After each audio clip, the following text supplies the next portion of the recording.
네, 여러분 잘 보이시는지 잘 들리시는지 제가 확인할 수는 없지만 네, 그렇게 생각하고 조금 전에 네, 여러분하고 영화 같이 보고 인사드렸던 프로젝트 38의 네, 심혜경입니다. 네, 잘 들리시나요? 카톡창에 적어주시면 좋을 것 같아요. 네, 잘 들리죠? 잘 보이고? 네. 네, 반갑습니다. 감사합니다. 네. 아마 갈매기 글쎄요.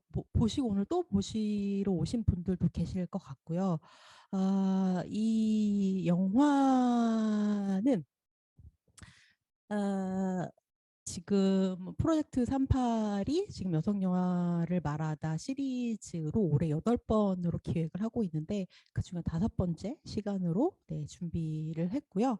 그리고 이 영화와 제가 오늘 같이 I Can Speak 그다음에 영화 네, 69세 이렇게 좀 같이 여러분들하고 좀 제가 좀 한 생각들을 공유하는 네, 그런 시간으로 마련을 하도록 하겠습니다. 네, 그러면 제가 PPT 준비한 게 있으니까 그거 중심으로 해가지고 여러분들하고 네, 이야기하도록 할게요.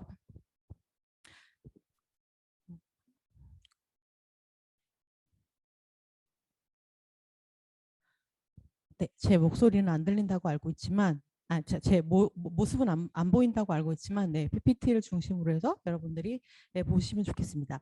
제가 이 영화를 보고 딱 이제 떠오른 주제가 이제 이, 네, 아마 아시는 분들도 계실 텐데, 미셸 부코라고 하는 그 철학자의 강연집을 좀 떠올렸어요. 그 이제 미셸 부코가 뭐랄까 그 자기 철학 내에서 이제 얘기하는 것들이 뭐냐면 일단 세상을 설명하는 그 철학이나 그다음 지식이나 뭐 그다음에 이데올로기 같은 것들이 대부분 모두 사회를 보호해야 된다라고 하는 그 거대한 그 기치를 중심으로 해서 진행된다라고 하는 이야기들을 주로 많이 하고 있거든요. 그래서 이제 푸코라는 학자는 섹슈얼리티의 어떤 역사, 그다음에 의학 담론이라고 하는 것의 어떤 진행 과정, 부조리 뭐 이런 것들을 좀 연구하는 학자였는데 미셸 푸코가 뭐지 파리 몇 대학에서 강의를 했던 강연집의 제목이 아마 사회를 보호해야 된다라고 하는 그런 책이었습니다. 그러니까 사회를 보호하기 위해서 또 너무 많은 소수자들이 그 보편성이라고 하는 것 아래에 쓰러지고 있다라고 하는 내용들을 좀 담고 있는데 그래서 이제 이 갈매기를 보고 나서 생각한 되는 책 제목이 딱 그거였고 그러나 갈매기의 우리 오복은 주인공은 나를 먼저 보호해야 된다라고 하는 그 뭐랄까 어떻게 보면 사소하지만 굉장히 거대한 진리를 깨달아가는 과정이라는 생각이 들었습니다. 그래가지고 제목을 이렇게 해서 여러분들하고 좀 이야기를 하려고 제가 골라봤고요. 그리고 이제 아마도 김미조 감독님께서 이제 인터뷰도 많이 하시고 그다음에 신문 기사들도 많이 나와서 이 영화의 이제 여러 장점 중에 하나라고 할 수 있는데 아주 큰 장점이긴 하죠. 네, 이 영화를 이제 감독님께서는 이제 고민을 성폭력과 관련된 이제 중년 여성의 성폭력 그리고 그것이 이야기되는 과정에 대한 그런 영화를 만든다고 이제 생각을 하시고서 이제 이거는 감독님이 주로 인터뷰에서 많이 얘기하셨던 부분인데 이 영화를 성폭력 생존자도 볼 수 있는 그런 영화로 만들고 싶었다라고 얘기를 하시더라고요. 그리고 우리가 지금 봤지만 이 영화는 네, 성폭력 생존자도 함께 앉아서 같이 앞으로 우리가 어떤 문제들을 해결해 나아가야 되는지를 이야기할 수 있는 네, 그런 영화로 네, 결과적으로 만들어졌죠. 뭐 이 영화에 대한 뭐 굉장히 좋은 평들 여러분들 많이 보셨을 거고 지금 이 포스터에서는 네, 오복이 가해자 앞에 우뚝 서서 자기의 이야기를 본격적으로 하기 시작을 한 오복만의 저항을 보여주는 장면으로 이제 포스터가 만들어져 있죠. 많은 호평들이 이어졌고 사실은 전주국제영화제에서 한국 경쟁의 대상을 타면서 또 많은 주목을 받았죠. 그다음에 전 세계적으로도 어, 전 세계 영화제에 지금 진출을 하면서 네, 주목을 받고 있는 그런 영화이기도 하죠. 김미조 감독님은 지금 이 영화를 지금 네, 대학원 졸업 작품으로 만드셨죠. 우리가 이제 자막을 통해서 네, 엔딩 크레딧을 통해서 다 확인을 하셨을 텐데 대학원 졸업 작품으로 만드셨고, 그다음에 그 이전에도 사실은 좀 주목받을 만한 작품들을 좀 만드셨죠. 아마 또 뭐랄까 복수 전공을 하면서 학부 졸업 작품이신 것 같은데, 혀라고 하는 작품으로 서울국제영화제에서 상영이 된 바가 있죠.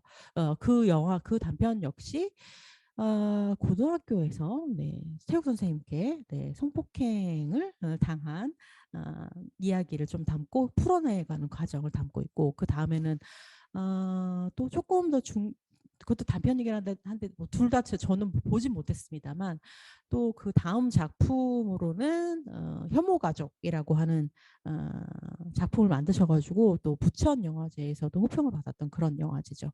영화를 만드셨죠. 그리고 이게 이제 졸업 작품이자 또 장편 데뷔작이 된 작품입니다.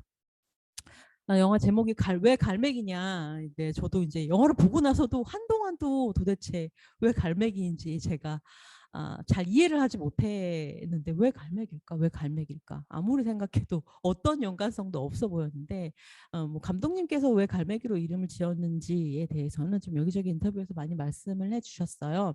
워낙 또 안톤 체홉의 갈매기라고 하는 그 희극을 좋아하기도 하셨고, 그 다음에 또 이 영화를 오늘 다시 제가 한 세 번째, 네 번째쯤 보니까 영화가 굉장히 또 막 같은 구성을 가지고 있다라는 또 생각을 또 하게 되기도 했고, 그리고 이제 제가 어제 네, 어제 팟캐스트를 들었는데, 감독님이 뭐 큰일은 여자가 한다라고 하는 네, 굉장히 인기 있는 팟캐스트에 직접 출연하셔가지고 영화 얘기를 좀 많이 해주셨는데, 안톤 체홉의 그 연극에서도 뭐랄까 그 막이 진행되고 있는 동안 등장인물이 우리 시선에는 보이지 않지만 이 뭐랄까 소리가 들린다든지 움직임이 느껴진다든지 하는 방식으로 서사를 진행해 가는 그런 내용들이 있는데, 이제 그런 것들이 굉장히 좋았다. 그래서 이제 그런 것들을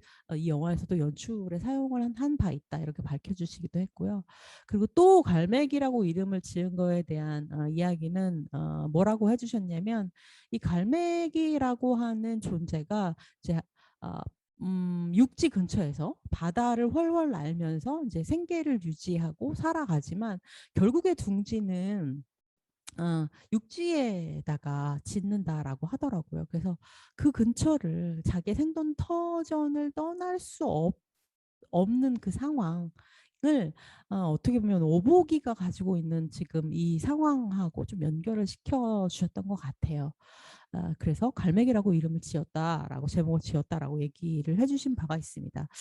여러분들도 한번 생각을 해보시면 왜 갈매기라고 하는 제목이 또 딱이구나라고 하는 걸 또 어떻게 보면 감독의 어떤 예술적인 경험들, 그다음에 또 뭐 안톤 체홉에 대한 오마주, 형식적인 오마주, 그다음 또 갈매기라고 하는 생물이 사는 습성 같은 걸 통해서 오보기를 통해서 한번 느낄 수 있지 않을까, 좀 그렇게 생각이 드네요.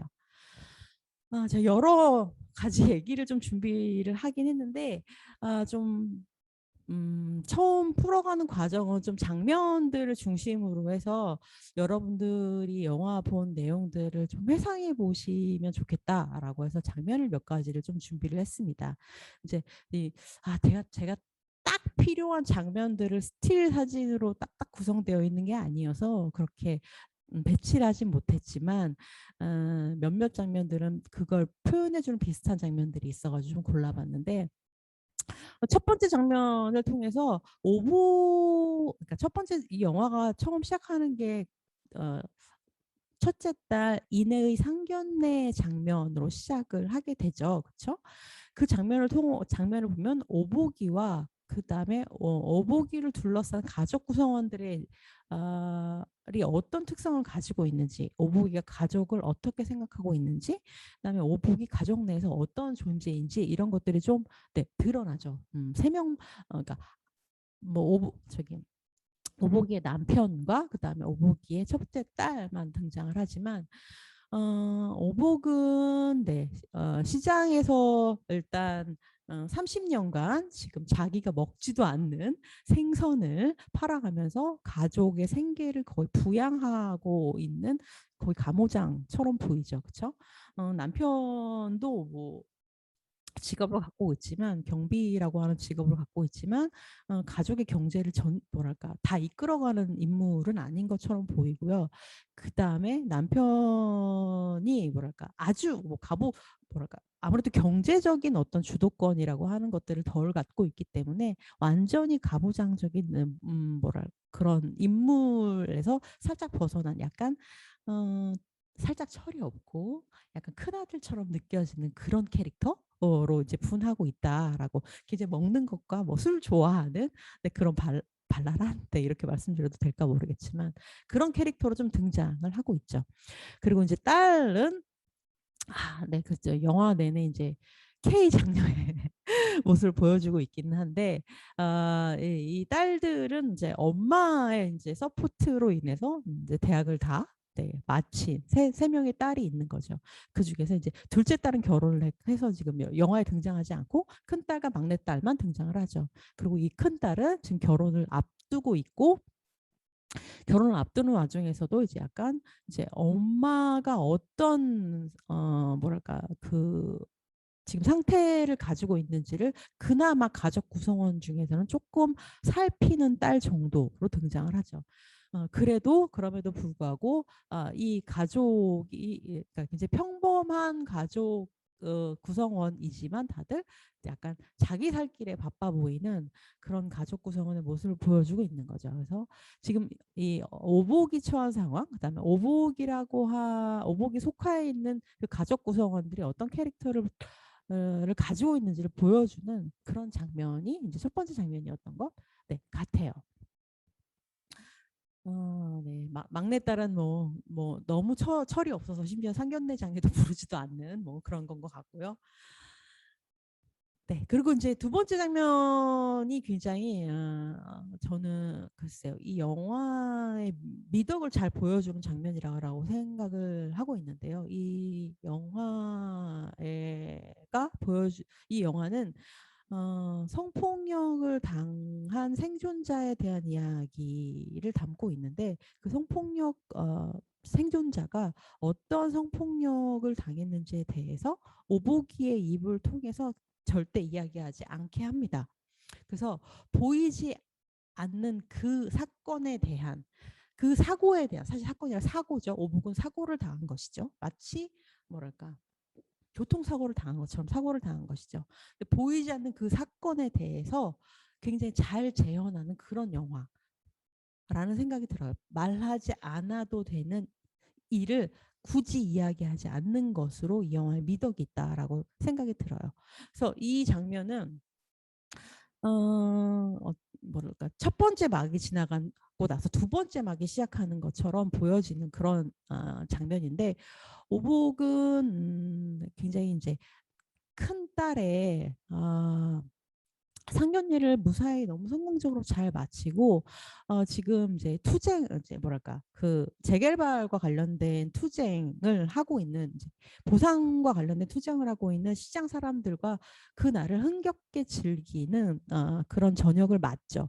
그리고 그 투쟁을 보여주는 스피커 소리, 그다음에 투쟁가들이 울려 퍼지는 소리, 흐릿하게 포커스가 인아웃되는 술 마시는 장면, 그 다음에 잠깐의 암전의 투쟁가가 빠르게 진행되는 사운드, 그러고 나서 그 이튿날이 되죠. 그리고 이튿날 새벽에 시장을 준비하는 상인 사이로 혼자 걸어 나오죠. 그리고 전철을 타고 집으로 돌아오는 길에 한 여성 지나가는 여성이 피가 묻었다라고 하는 얘기를 해주죠. 그리고 나면 오복은 집으로 가지 않고 목욕탕에 가서 속옷을 빨다가 목욕탕 주인에게 네, 쿠사리를 맞는 그런 장면이 네, 등장을 합니다. 그러니까 어쩌면 네, 그 뭐랄까 2000년대 이전 수많은 이제 뭐랄까 일본군 위안부들을 다룬 영화나 그다음에 성폭력을 다루고 있는 그다음에 또 아동 학대를 다루고 있는 그런 영화들이 그런 뭐랄까 폭력과 성폭력을 다룰 때에 그동안은 그것이 얼마나 비극적이고 비참한 일인지 우리가 피해자에 대해서 얼만큼 동정과 그 다음에 동일시를 가져야 하는지를 보여주기 위해서 그런 장면을 종종 선정적이거나 보기 힘들게 재현하는 관습들이 있었죠. 근데 이 영화에서는 그 장면들이 를 표현하지 않습니다. 전혀 표현하지 않고 하지만 그 사고에 대해서 그걸 보여주지 않지만 충분히 화면으로 잘 재현해내고 있죠. 그리고 그 말을 오보기가 오보기가 그 스스로도 하지 않게 해줍니다. 네. 그래서 이 영화는 보이지 않는 것에 대한 재현을 통해서 오히려 우리에게 이 사고가 얼마 어떻게 진행되고 있고 그다음 피해자가 어떻게 이걸 진행하고 있는지에 대해서 굉장히 잘 표현하는 그런 영화라는 생각이 굉장히 많이 들었어요.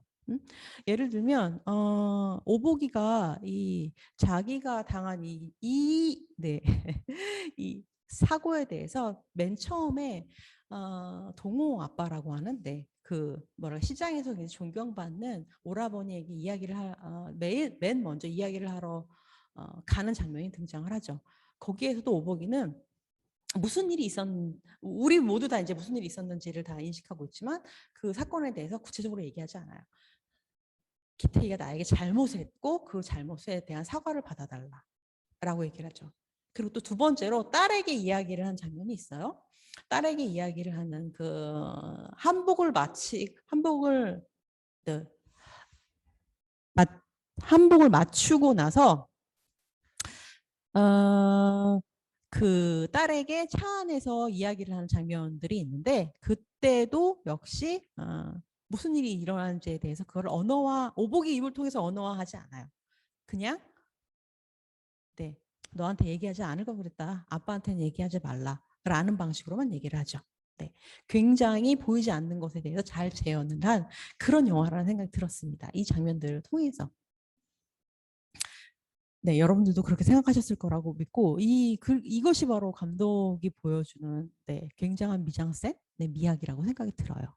그리고 세 번째 장면은 뭐냐면 이 영화에서 굉장히 뭐랄까 굉장히 중요한 장면이 저는 이 장면이라고 생각이 드는데 이 장면은 오보기가 영화 초반에 등장을 하는 장면인데 오보기가 이제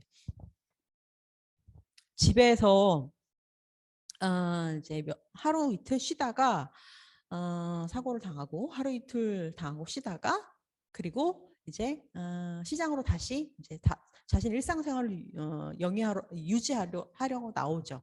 그리고 그날 역시 시장에서는 시위를 모여가지고 시위를 하는 날이었습니다. 그래서 오목은 옷을 갖춰 입고 생존권 투쟁, 그 다음에 단결이라고 쓴 띠를 들고 화장실에서 성폭행으로 인한 출혈을 뭐 처리를 하면서 그리고 밖에서는 지금 시장에서 아마도 기택인 것 같아요.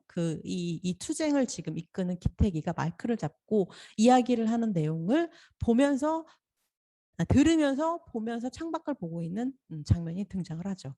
그리고 이 밖에서 지금 무슨 얘기가 들리냐면 뭐 인간의 존엄성이라고 하는 것, 그다음에 생존권이라고 하는 것, 지금 우리가 당하고 있는 이 불합리한 평등하지 못한 이 상황들에 대해서 우리가 하나로 뭉쳐서 우리의 권리를 요구해야 된다라고 하는 기택의 목소리가 들리죠. 그래서 오보기는 그걸 해내려고 합니다.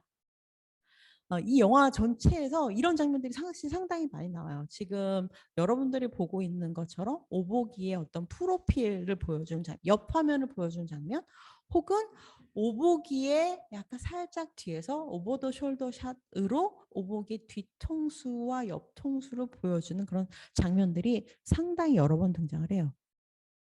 오보기의 뒷모습, 오보기가 혼자 앉아 생각하는 모습, 오보기가 누워있는 모습, 오보기가 침대에 걸쳐서 생각하는 모습. 그러니까 어떻게 보면 오보기가 굉장히 뭐랄까 지금 당한 이 사고 때문에 트라우마 때문에 멍한 것처럼 보이기도 하지만 또 한편으로는 단계별로 계속해서 오보기가 어떻게 행동해야 될지를 생각하고 있는 장면이라고 저는 그렇게 봤습니다. 내가 어떻게 할 것인가. 네. 계속해서 생각하는 걸 계속해서 보여줘요. 목의 뒤통수. 그러니까 이게 그냥 뭐랄까 트라우마 때문에 지금 뭐랄까 정신을 잃은 중년 여성이 아니라 어떻게 생각할지를 다음 단계를 생각하는 여성으로 계속 보여지는 거죠. 저는 그 장면들이 사실 상당히 좋았어요. 아주 반복적으로 여러 번 등장을 하는 거. 네. 그게 상당히 좋았습니다. 그런 장면들이 저한테 굉장히 좋았고, 그리고 이제 또 좋았던 장면들도 여러 개가 또 있는데 지금 제가 앞에 하나 둘 세 개의 장면처럼 얘기를 해줬던 그 장면들을 하고 굉장히 뭐랄까 미장센이나 연출하는 방법들이 상당히 유사한데 이 스틸들은 지금 이 장면사라고 하는 이 PPT에서 제시하는 스틸들은 제가 찾을 수가 없어가지고 보여드리지는 못했는데 네. 네, 오복이 여학생들을 바라보면서 정말 더운 여름날. 네, 이 영화가 지금 굉장히 뭐 8월 재작년인가 작년 8월 달에 지금 15회차로 네, 촬영하셨다고 하더라고요. 더운 날 고등학교의 운동장에 앉아서 지나가는 여학생들 2명을 보면서 네, 오복이가 치매가 온 엄마의 전화를 받는 장면이 굉장히 인상적이었죠. 그렇죠. 그 장면을 보면 오복이가 어떻게 살았는지에 대한 것들이 딱 보이죠. 그쵸. 네. 어, 네. 글쎄요. 나도 학교에 가고 싶었다라고 하는 것은 어찌 보면 글쎄 모르겠습니다. 오복의 형제 관계가 어떻게 되는지 드러나진 않지만 나도라고 하는 것을 봐서는 글쎄 다른 친구들처럼 혹은 다 형제들 중에 누군가처럼 나도 교육을 받고 싶었는데 엄마가 안 보내줬다라고 하는 것. 그건 사실은 엄마 잘못이라기보다는 그간 우리의 어떤 지난 근현대사 속에서 보여주는 가부장제에서 누구를 교육시키는가를 드러난 문제이기도 한 건 거죠. 어쩌면 남자 형제만 교육을 시키고 오복이에게는 교육의 기회를 주지 않았던 것처럼 느껴지죠. 우리에게는. 그 장면에서 오복이는 그 엄마를 원망하면서도 자기가 먹지도 않는 이제 꼬막을 엄마에게 또 사다 주게 되겠죠. 엄마는 꼬막을 또 먹고 싶다고 말씀을 하시니까 오복이는 또 그 엄마를 위해서 꼬막을 사다 드리겠죠. 그리고 오복이는 자기처럼 살지 않기를 바라는 마음에 딸들을 그렇게 위해서 자기의 어떤 일생을 30년 동안을 바친 그런 희생적인 딸이자 희생적인 어머니라고 하는 게 그 장면에 딱 등장을 했던 것 같아요. 네. 그래서 그 장면이 굉장히 인상적이었죠. 그래서 내가 배우지 못해서 아무것도 할 수 없다라고 얘기를 하지만, 하지만 오복은 궁극적으로는 배우지 못한 오복이어도 무언가를 해내죠. 그렇죠? 자기 스스로 2발을 딛고. 네, 그리고 그 다음 장면은 이제 아마 이 장면은 많은 분들이 상당히 좋아하셨던 장면인 것 같아요. 기택이 이제 뭐랄까 오복이가 큰딸 이내에게 이야기를 하고 이내도 사실은 굉장히 뭐랄까 얘네도 사실 갈등 속에 있는 건 거죠.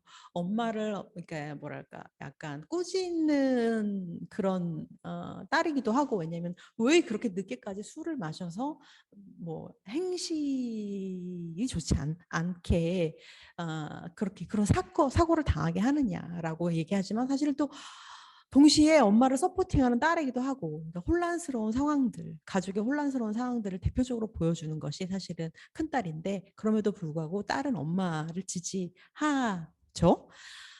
어쨌든 그 딸이 경찰에게 신고하자. 나의 결혼과는 상관이 없는 일이다. 그건 내가 알아서 하겠다라고 하면서 경찰서에 가서 이제 신고를 한 모양이죠. 경찰서 앞에 있는 장면만 우리에겐 보였지만, 그래서 기태기가 뭔가를 알게 된 것 같죠. 그래서 기태기가 오복이의 가게에 와서 동화 아빠와 아마 글쎄요, 또 다른 여성 상인과 다 와가지고 기태기의 가게에 와서 난장을 피우는 폭력 장면이 있죠. 그리고 그 장면에서 우리는 이제 화면은 롱테이크로 굉장히 연극처럼 고정된 카메라가 제시가 되고 있고, 등장인물들이 모두 다 화면 밖으로 나가가지고 소리 지르고 싸우는 장면들을 잠깐 보죠, 그렇죠? 네, 우리는 그냥 가게만 보고 있죠.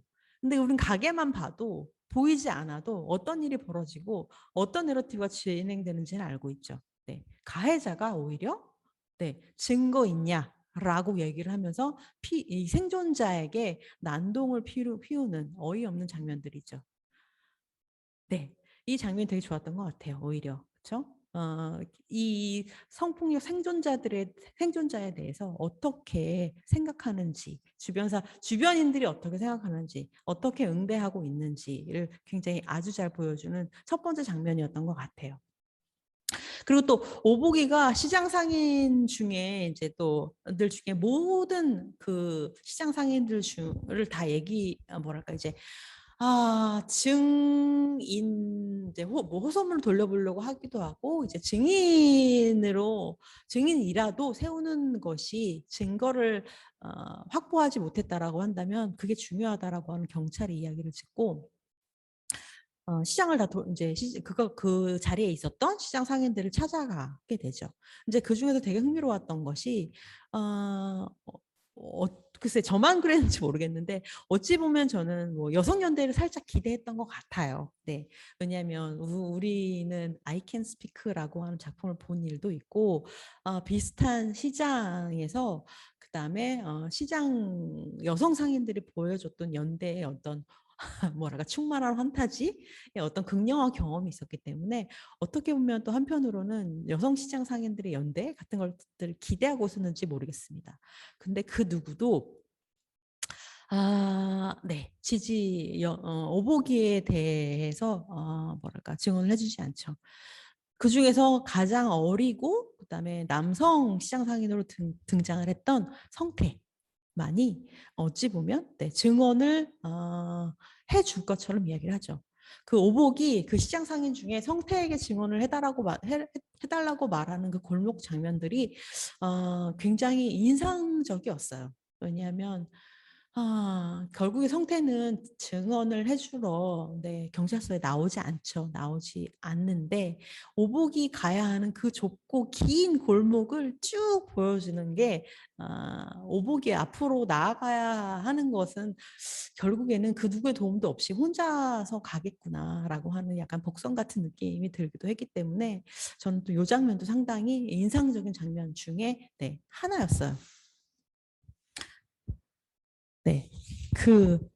이런 식으로 이 영화가 뭐랄까, 이 시장을 중심으로 해서 한 시장 상인이 어떻게 성폭력이라고 하는 이 사고 수습을 해 나가는가를 보여주는 그 장면의 연출이 굉장히 탁월한 부분들이 있었다라는 생각들을 좀 했습니다. 네. 그리고 이게 뭐 장소가 우리가 뭐랄까 굉장히 치열하게 현장감과 현실감, 어떻게 보면 뭐랄까 가장 라이블리 이런 영어 단어밖에 생각이 안 나는데, 이렇게 하루하루를 치열하게 능동적이고 생동감 있게 살아가는 시장이라고 하는 공간에서의 존재를 다루고 있기 때문에 굉장히 현실적 현실적이고 리얼리티가 살아있는 작품처럼 굉장히 느껴졌다라고 이야기를 할 수가 있을 것 같아요. 뭐 그 이유는 사실은 이 뭐 우리가 그러니까 뭐랄까 이성폭력이 전개되는 공간에 대한 설정도 있겠지만 배우들의 엄청난데 뭐랄까 연기도 있었던 것 같아요. 아마 몇몇 배우들은 상당히 여러분들 다 이미 눈에 독립영화 진영에서 눈에 익숙한 배우들이셨을 것이고 남편으로 등장한 분도 그렇고 기택으로 등장한 분도 그렇고 그다음에 동호 아빠로 등장하신 우리 시장의 원로 들도 그렇고 그다음에 주인공인 정혜아 배우들도 정혜아 배우의 프로필을 좀 찾아보니까 생각보다 제가 본 영화가 상당히 많더라고요. 잠깐 단역으로들 등장을 하셨겠지만 이 등장 인물들이 굉장히 뭐랄까 정말 우리가 늘 시장에서 보았던 등장 인물들, 그다음에 나의 엄마, 나의 아빠, 그다음에 나의 이모 같은 인물들로 등장을 했기 때문에 굉장히 현실적이다. 굉장히 그런 이 느낌들을 상당히 잘 연출해준 그런 작품이라는 생각이 들었습니다. 네. 그 다음은 이제 이 오복이라고 하는 이 주인공의 침묵과 말하기에 대해서 좀 얘기를 해드리고 싶어요. 사실은 이 성폭력을 다룬 주인공들이 뭐랄까 이렇게 공공연하게 이야기를 하기 시작한 지가 얼마 안 된 거죠. 특히 한국 사회에서는. 그래서 성폭력을 당한 그 생존자가 자기의 이야기를 영화에서 이렇게 하기 시작한 영화가 얼마 되지 않은 데다가 그다음에 영화에서 그런 성폭력을 주제로 하는 영화를 다루고 있다고 하더라도 그 피해자 혹은 생존자가 극 중에서 이야기를 하는 데까지 걸리는 시간이 사실 상당히 오래 걸리거든요. 영화가 시작하고 나서 아주 오랜 시간이 지난 이후에 이야기를 하게 되는데 이 영화에서도 그렇고 그다음에 우리가 조금 있다가 이야기를 하게 될 69세라고 하는 영화에서도 그렇고 영화가 시작한 지 얼마 안 돼서 짧은 침묵을 가진 이후에 그녀들이 말을 하기 시작을 합니다. 네. 그래서 우리가 이 성폭력 생존자들이 침묵하고 있을 때와 그다음에 그들이 말하기 시작하는 어떤 시점, 그다음에 그들이 왜 어떻게 이걸 말하게 되는가에 대한 계기, 그다음에 무슨 얘기를 하는가 같은 것들을 영화에서 좀 탐구해보고 보는 게 상당히 좀 흥미로운 지점들이 좀 있어요. 그래서 아까도 좀 말씀을 드렸지만 이 영화에서는 이렇게 오복의 침묵의 장면들은 사실은 저는 오복이 생각하는 과정이다라고 얘기를 하고 오복이 그렇게 한참 생각을 하고 난 이후에는 항상 행동을 하는 그런 과정을 거치고 있는데 그리고 이 영화에서는 오복이 나는 성폭력을 어떻게 당했어요라고 진술하는 것들을 그냥 말했음이라고 하는 과정으로 지나가 버려요. 사건 그 자체를 말했음. 오복에게 말을 시키지 않아요. 하지만 우리는 알고 있어요. 오복이 말했다라고 하는 것을. 자기의 언어로 필요한 사람에게 적절히 이야기했다라고 하는 걸 알고 있죠. 그 부분이 이 영화에서 가장 좋은 부분이었던 것 같아요. 네, 네, 이 부분은 제가 아까 다 얘기를 했네요. 그래서 이 영화는 오복의 침묵과 말하기와 행동, 침묵과 말하기와 행동 이것이 계속적으로 반복이 되면서 영화 내내 자신의 존엄성이다라고 자신의 존엄성이 어떤 것인가라고 하는 것들을 생각하고 그걸 자기 자신의 존엄성을 지켜내기 위해서 행동하는 오복을 반복적으로 보여주는 그런 영화였던 건 거죠. 제가 오늘은 이 영화를 전반적으로 어떻게 보면 이 성폭력 생존자들이 특히 중년 여성들의 성폭력 생존자들이 어떻게 말하는가 라는 테마로 그다음에 나를 어떻게 인식하는가 나의 존엄성을 어떻게 찾아가는가에 대한 테마로 이야기를 해서 성폭력을 가지고 주제로 이야기를 했지만 감독님도 사실은 그렇게 묶이고 싶어 하시진 않는데 이 영화는 인간의 존엄성이라고 하는 것들을 많이 교육받지 못한 어떤 뭐 어떻게 보면 네 삶을 얼마 네 뭐 살아갈 왔던 날이 살아갈 날보다 더 많은 존재가 어떻게 자기 자신을 얼만큼 소중하게 존엄하게 깨닫는가 그리고 그걸 위해서 어떤 투쟁을 하는가에 대한 그런 이야기를 담은 영화라고 네 그렇게 이제 감독님은 훨씬 더 어필하고 싶어 하시더라고요. 그렇게 볼 필요도 네, 있는 거죠. 이 영화 전체는. 네. 아, 그리고 이 영화에서 일단 나라고 하는 거를 떼어내는 과정에서는 첫 번째는 오복은 가족에게로부터 자기를 떼어내야만 했을 거고 두 번째는 그 시장 상인들로부터 자기 자신을 좀 떼어낼 필요가 있었던 건 거죠. 일단 어, 일단 이 영화에서 참 네. 남편의 그 뭐랄까 위치가 크게 크지는 않아요. 이 영화에서는 남편은 사실은 남편의 어떤 밀착성이라고 하는 건 가족이나 아내에게 있다기보다는 오히려 더 시장 상인들과 함께 있는 그런 뭐랄까 아이덴티티를 가지고 있는 존재처럼 좀 느껴지죠. 오복은 그래도 이제 어떻게 보면 오복은 가족을 좀 지켜내려고 하는 가모장으로서 좀 이렇게 많이 보여지고 있는데 일단 오복이가 신고를 하지 않을 오복은 신고를 하지 않고 그냥 사과만 받아달라고 일단 얘기를 했었죠. 그런데 오복이가 신고를 하게 된 거는 사실 큰 딸의 권유 때문인 거죠. 엄마 이거를 가만둬서는 안 된다. 신고를 해야 된다라고 이제 딸의 이야기를 듣고 나서 신고를 하게 되죠.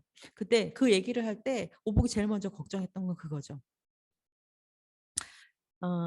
일단 망신스러운 무슨 망신당할 일 있냐.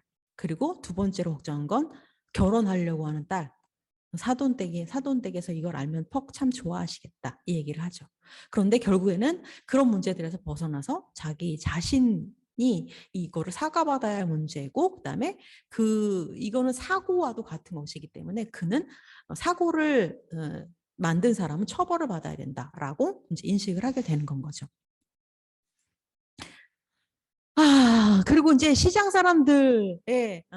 사람들에게서 이제 본인을 좀 떼어내게 되죠. 이 시장 사람들이 인식하는 바는 뭐랄까 여기 남편도 여기 앉아 있는 게 참 너무나 네 뭐랄까 참 씁쓸한데 남편이 생각하는 바 역시도 이 시장 사람들이 생각하는 바 그러니까 일반적으로 이 가부장적 남성 중심적 사회에서 성폭행을 생각하는 바를 그대로 보여주고 있는 그 이데올로기 안에 있다라고 하는 게 이 술 먹는 장면에서 좀 딱 드러났던 것 같아요.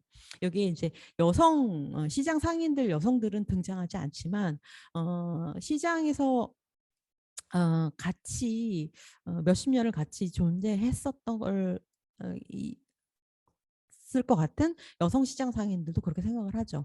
이 성폭력이라고 하는 것이 벌어진 것은 첫 번째 어,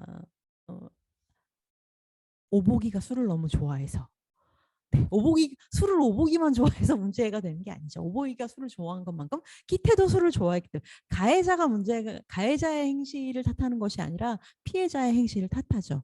그러고 나서 또 얘기를 하죠. 근데 그 일을 그렇게 경찰에 신고까지 하는 것은 또 문제다.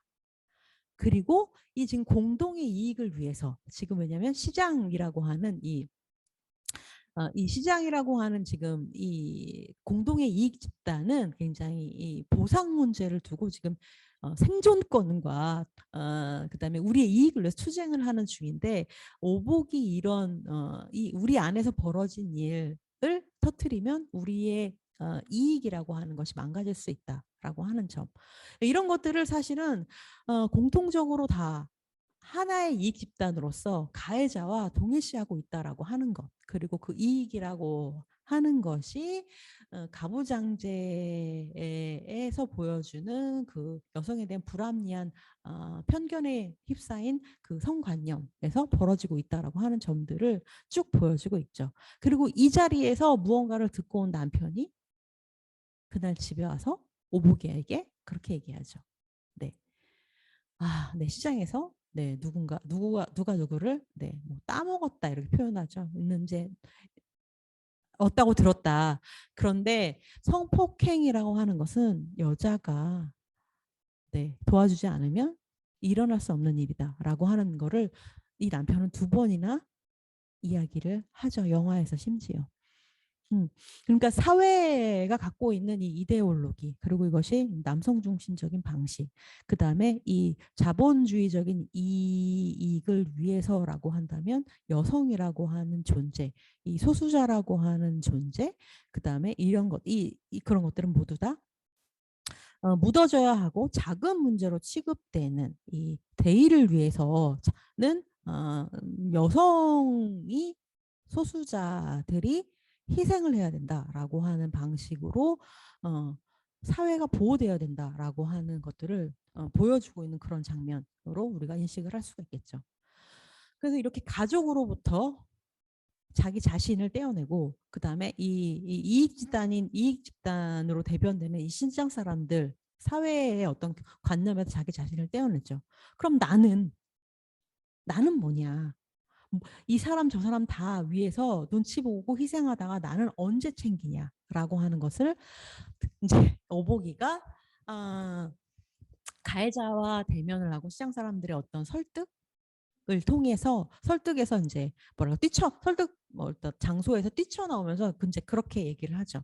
그러고서 이제 본격적으로 오복이는 이제 자기 자신의 어떤 존엄함, 나 그 자체로서 존중받음이라고 하는 문제에 대해서 이제 본격적으로 이제 천착을 하게 되죠. 이제 그런 장면을 보여주는 것들이 바로 이런 장면들을 이제 통해서라고 하는 건 거죠. 네, 이제 전반적으로 이제 네, 이 영화가 뭐랄까 좋은 점, 재현을 잘했던 점, 이 영화의 미덕이라고 하는 점들은 계속적으로 얘기를 하지만 성폭행 장면 자체를 재현하지 않은 것 그리고 성폭행에 대해서 오복이에게 그 어떤 진술도 하지 않는 점들 그리고 생존자와 그들의 가족은 여전히 이 사고 이후에도 그들의 일상을 쭉 살아가는 모습들을 그대로 보여준다는 점.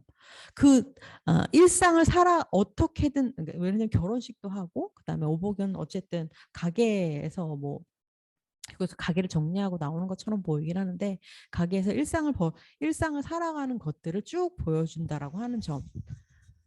네, 어렵지만 그걸 그대로 보여준다는 점이 저는 또 굉장히 또 인상적이었고요. 그리고 이 영화에서 또 재미있었던 점은 어쨌든 시장에서의 여성연대의 실패. 하지만 성별을 넘는 어떤 인간적 연대의 가능성을 살짝 보여주고 있었다라고 하는 점. 성태는 결국에는 네, 경찰에서는 드러나진 않았지만 그리고 그래서 여기에 이 영화에서 또 보여줬던 건 어쨌든 성별이 다른 성태가 인간의 어떤 성별을 넘는 인간적 연대의 가능성을 살짝 보여주고 있다라고 하는 점. 그다음에 여성들이라고 해서 모두 다 다른 여성에게 그 성별이라는 거 하나만으로 정체성으로서의 동일시를 하지 않을 수도 있다라고 하는 점을 현실적으로 드러냈다라고 하는 것. 네. 뭐 그런 점들이 이 영화가 보여주는 가슴 아프지만 현실적이고 잘 드러낸 미학이자 서사적인 측면이다라고 좀 생각이 듭니다. 그리고 어쨌든 학력이 높지 않은 중년 여성이 결국에는 포기하지 않고 그 사고와 사건을 스스로 해결해 가고 있는 과정을 굉장히 잘 드러내고 있다라고 하는 것들. 네, 그런 점들을 영화에서 아주 적나라하게 잘 드러냈다라고 하는 게 이 영화의 미덕이라는 생각이 저는 네, 들었습니다. 네.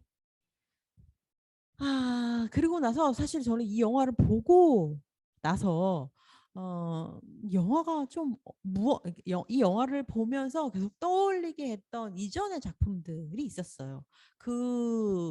이전의 작품들이 저는 I Can Speak와 69세라고 하는 영화였는데 이 중년 여성들의 사실 노년에 가까운 노년 여성의 어떤 말하기들에 대해서 좀 생각을 하게 되는 계기가 되었습니다.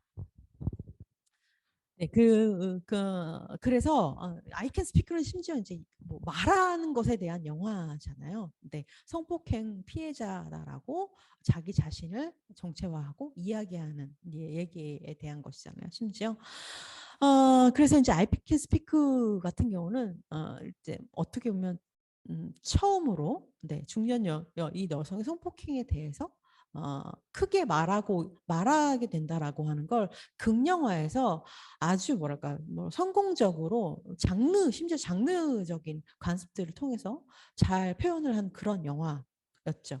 그다음에 이 영화에서 설정을 한 옥분이라고 하는 캐릭터가 굉장히 억척스러운 여성 중장년 시장 상인이라고 하는 게 어떻게 보면 우리가 오늘 본 갈매기의 여성 주인공이 갖고 있는 위치하고 또 굉장히 유사하죠. 이 우리가 또 사회에서 굉장히 경제적인 독립성을 가지고 그다음에 어떻게 보면 자기 전문성을 가지고 일하는 그 뭐랄까 어떤 교육받지 않은 하위 계층 여성들 중에서 굉장히 뭐 파워풀한 여성으로 재현되는 어떤 직군이 바로 중장년 시장 상인 인 것처럼 네, 느껴져요. 굉장히 억세고 드세고 가정을 이끌고 그다음에 경제적인 능력을 가지고 있고 굉장히 진취적이고 뭐랄까 일을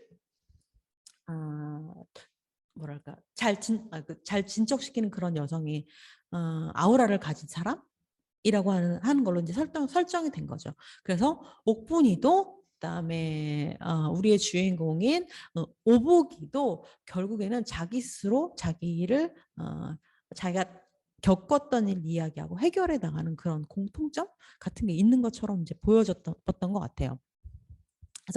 그래서 더 I Can Speak가 떠올랐고 그다음에 I Can Speak에서 보여지는 그 성폭력 생존자를 위한 이해와 연대로서의 주변 인물들이 또 갈매기에서 보여주는 주변 인물들과 또 몇몇이 겹쳐져서 좀 생각이 들었던 것 같아요. I Can Speak는 사실은 극영화의 환타지성을 보여주기도 하고 굉장히 는 것으로서 그를 조력해주는 또 공무원 젊은 남성도 있고 그다음에 그녀를에게 지지와 연대를 보여주는 시장 여성 상인들도 사실 존재하지만 갈매기에서는 사실은 굉장히 훨씬 더 네, 현실적으로 그렇지 않은 방식을 좀 보여주고 있죠. 그래서 I Can Speak에서는 누구를 위해서 말하는가의 문제가 사실은 자기 자신을 위해서 말하기도 하지만 사실은 역사를 대변해서 이야기를 하고 일본군 위안부 전체를 대변해서 이야기를 하고 있는 것으로서의 옥분이 등장을 하죠. 옥분은 나 자신만을 보호하기 위해서 나만을 위해서 이야기를 하는 것이 아니라 자기 친구, 병상에 누워있는 친구, 그 다음에 먼저 간 자기 친구들, 그 다음에 자기 이후에도 이런 전쟁 범죄 혹은 성폭력을 당하는 여성들을 위해서 를 위한 대표성을 띠고 이야기를 한 존재로서 등장을 하지만 하지만 갈매기는 그렇게 뭐랄까 갈매기에서의 오복은 그거 이전에 나는 나 자신으로서 나의 존엄성을 먼저 더 이야기를 해야 되겠다라고 하는 좀 그런 훨씬 더 뭐랄까 집단주의적이고 전체주의적이고 국가나 민족을 대변하기 위한 뭐랄까 그런 어떤 집단성하고는 조금 변별되는 개인의 문제로서 이 사건과 사고를 이야기하고 있다라고 하는 생각이 조금 들었어요. 그래서 누구를 위해서 말하는가가 조금씩 좀 변화하고, 그러니까 일본군 위안부라고 하는 존재랑 그다음에 또 개인으로서 지금 뭐랄까 2020년에 성폭행을 당한 개인으로서 문제 좀 차별점이 있다라고 하는 것들을 그 각각의 어떤 말하는 위치 그래서 좀 느낄 수 있었다는 것 같았고요. 그리고 이제 전체적으로 지금 I Can Speak 그다음에 또 얘기할 69세 그다음에 우리가 오늘 본 갈매기 이 세 영화에서 다 보면 국민의 시민권 그다음에 존엄성을 지켜주어야 할 국가가 과연 어디 있는가라고 하는 질문을 좀 던질 수가 있을 것 같아요. 왜냐하면 특히 69세와 갈매기에서 보면 이 두 영화에서 이 각각의 효정이라고 69세 효정이와 일단 갈매기의 오복은 경찰서를 찾아가서 경찰들을 만나지만 국가는 결국에는 그들을 뭐랄까 그들의 이야기를 들어주고 그다음에 그들을 보호해 주는 존재로 등장하지 못하거든요, 아직도. 왜냐면 그녀들은 그래서 아직도 경찰에서 사건 접수를 하기 힘들고 법원에 고소를 하기가 힘든 상태인 거거든요. 왜냐면 국가가 아직 그녀들의 이야기를 들어줄 준비가 되지 않기 때문에. 그래서 과연 국민의 시민권과 존엄성을 지켜줘야 할 국가는 어디 있는가라고 하는 문제, 특히 이 전쟁 범죄로서의 성폭력 문제, 그 다음에 지금 우리 사회에서 벌어지고 있는 성폭력 문제를 이야기를 할 때 우리가 좀 질문을 던져야 할 부분들이 이 세 편의 중년 여성들이 자신의 성폭행을 말하는 영화들에서 공히 드러나고 있는 문제라는 생각이 저는 좀 들었습니다. 69세는 이제 올해 이제 백델데이가 시작되는 것 같은데, 예, 백델데이에서의 10편의 영화, 백델 테스트를 통과한 10편의 영화 추천작으로도 뽑히기도 한 영화이기는 하고요. 아마 많은 분들이 69세를 보셨을 것 같아요. 이제 69세와 또 우리가 갈매기를 비교를 해보면 이 두 영화 모두 중년 여성이 성폭행이라고 하는 문제를 자기 스스로 그냥 묻어두지 않고 말하기 시작했다라고 하는 말하는 문제 영화다라고 하는 공통점이 있죠. 좀 차이가 있다라고 한다면 이 69세라고 하는 영화는 저는 처음에 좀 제목이 저는 좀 살짝 거부감이 좀 들었거든요. 왜 하필 이런 숫자의 나이를 제목으로 한 것일까라고 하는 문제가 좀 불편했는데 또 한 번 더 곱씹다 보니까 이 등장인물이 보여주는 여러 가지 문제를 또 대표하는 제목이다라는 생각이 좀 들기도 했어요. 69세는 단독 가구인 노년의 여성의 로맨스의 문제와 여성성의 문제 속에서 성폭력 이슈를 또 다루고 있거든요. 근데 이 주인공은 굉장히 우아하고 또 여성적인 외모를 가지고 있습니다. 네, 그래서 영화에 등장하는 남녀노, 뭐 소는 등장하지 않지만 할 것 없이 그녀에게 이제 수영을 하는 장면들도 등장을 하는데 다리가 너무 예쁘세요. 그다음에 너무 옷을 잘 입으세요. 뭐 경찰이건 그다음에 성폭력을 한 치과의 그러니까 뭐랄까 치과의 그 간호보조사뿐만이 아니라 그다음 수영장에서 만난 여성들도 다 그렇게 얘기를 하죠. 근데 그녀는 그러니까 이제 우리가 질문을 던질 수가 있죠. 노년 여성은 여성성을 갖고 있는 것이 문제적인가? 네, 여성성을 탈각시켜야 하는가? 제3의 성이 되어야 하는가? 노년이라고 하는 여성은 이라고 하는 문제를 우리가 또 질문을 할 수가 있죠. 그럴 때 노년 여성의 여성성을 뭐랄까 담보하고 있을 때 그럼 그녀는 그래서 성폭력의 대상이 되는 것인가라고 하는 거. 하지만 갈매기를 생각을 하면 뭐 꼭 그런 것도 아니죠. 뭐 갈매기에서도 술을 마셔서 너의 행실이 문제여서 성폭행을 당했다라고 하는 어큐즈드가 있긴 하지만 어쨌든 외모 때문에 나이 때문에 우리 성폭력의 대상이 되는 건 아니라고 하는 얘기를 이 두 영화에서 사실은 하고 있는 건 거죠. 하지만 69세의 영화 69세의 효정이 우아한 외모를 가지고 있고 자신의 외모를 꾸미고 운동을 열심히 하는 것은 다른 이유죠, 사실은. 자신의 건강을 지키기 위해서고 왜냐하면 50견으로 해서 너무 힘든 걸 사실 치료를 하기 위해서 운동을 열심히 했던 거고 그다음에 혼자 사는 여성이라고 하는 여성이 옷을 또 뭐 저도 그런 얘기를 들은 적이 있는데 그러니까 뭐 부모님에게 되게 그러니까 좋은 옷을 사드려야 된다라고 하는 얘기를 좀 들은 적이 있어요. 왜냐하면 길 가다가 갑자기 나의 부모님이 뭐랄까 길에서 쓰러지거나 뭐 그렇다고 하더라도 그러니까 입성이 훌륭한 분은 누군가가 금방 보고 노숙자가 아니구나. 저분은 지금 뭐 건강상의 문제, 위험에 처했구나라고 하면서 뭐 경찰에 금방 신고를 해준다는 거예요. 그런 것처럼 우리 효정이 우아한 옷차림을 항상 고수하는 이유는, 옷을 잘 입는 이유는 자기 뭐랄까 사회의 시선에서 자신을 보호하기 위해서인 거예요.